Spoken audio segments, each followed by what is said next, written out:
كان عندي علاقتي بصاحبتي دي كانت مش لازم اقول اسمها، هي دي كانت صاحبتي من ابتدائي وكنا بنحب بعض جدا. علاقتنا ببعض كانت راقية لأعلى مستوى. بقينا شخصيات تانية. يعني انت طول الوقت بتتغير، يعني انت طول الوقت بتتغير، اهتماماتك بتتغير. بيحصل تطور للشخصية عموما. بالظبط، كل حاجة فيك بتتغير. فاللي حصل ان احنا التفاهم اللي بينا ما بقاش. آه، الاحتياج كان موجود، يعني انا محتاجاها وهي محتاجاني، لكن التفاهم، لغه التفاهم ما بقتش، لغه المعامله ما بقتش.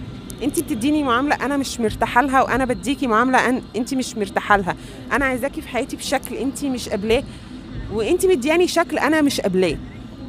فمشينا، يعني فمشينا.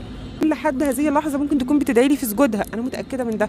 بس هي خلاص الشخصيات ما بقتش يعني متقابله مع بعض، ما بقتش الكيمياء اللي بينا موجوده.